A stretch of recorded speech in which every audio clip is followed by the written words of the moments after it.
Dragons have had a very big part in a lot of children's lives, and most of that has continued into their future. People are constantly making new books, movies, and stories about dragons. We are still as interested in dragons today as we were terrified of them back in the Dark Ages. But what makes them so interesting is that they were not even real.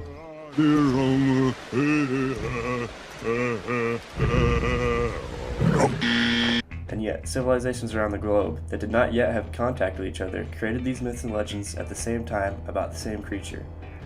Where did dragons come from? It's important, but mostly just fun, to analyze the different types of dragons in these stories. There are two major types of dragons, the European dragon and the Chinese dragon. The European dragon is the more popular of the two.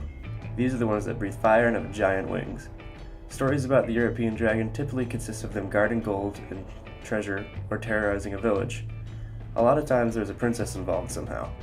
What sets them apart from the Chinese dragons so much is that the European dragons are viewed as a threat, something evil that needed to be overcome and vanquished, which introduced the knight-dragon dynamic that most people are familiar with. On the other hand, the Chinese dragons are benevolent and wise, sometimes capable of speech. There are some traditions that even credit them with teaching language to mankind. Chinese dragons are more serpentine than the European ones. They don't have wings, and only sometimes do they have legs. They've usually got hair, as well as occasionally a majestic beard. The Chinese dragon is almost always associated with good luck, and is closely connected to the emperor. All this information is useful, but it still doesn't answer where dragons came from. Being fictional, logically the idea had to come from a real animal that people misidentified as a dragon, and there are a few different thoughts for that. The saltwater and Nile crocodiles are two of the largest reptiles currently on Earth. While neither of them currently live in Europe or China, their habitat definitely would have allowed for travel up there. The Nile and saltwater crocodiles are 20 and 23 feet respectively, so based on their size alone, it's easy to see how they could be mistaken for a mythical beast with a quick glance. To add to it, the Nile crocodiles can do a movement called the high walk, where they lift their trunks off the ground, and saltwater crocodiles can propel themselves upward out of the water to catch prey. Sticking with the reptile theme, snakes are most likely another source of inspiration, especially for the Chinese dragon. Although most snakes aren't large enough to be mistaken for a dragon, it's more of the idea.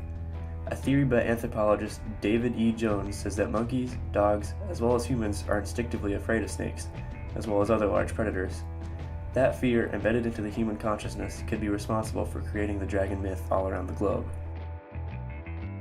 There's also whales. Whales spend up to 90% of their time underwater, so ancient humans would have only ever had a glimpse of these huge creatures.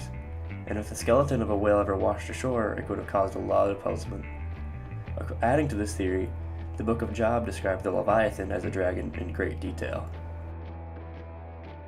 One of the better ideas for the origin of dragons is dinosaurs. While most people accept that dinosaurs went extinct before humans came about, Francis Schaeffer, who was an American theologian, believed that there was never proven, and that on a number of occasions humans encountered dinosaurs. While it is pretty much proven now that that isn't the case, it could still technically be counted as a theory. The more likely possibility comes from dinosaur bones. Evidence suggests the Chinese have been studying dinosaur fossils since the 4th century.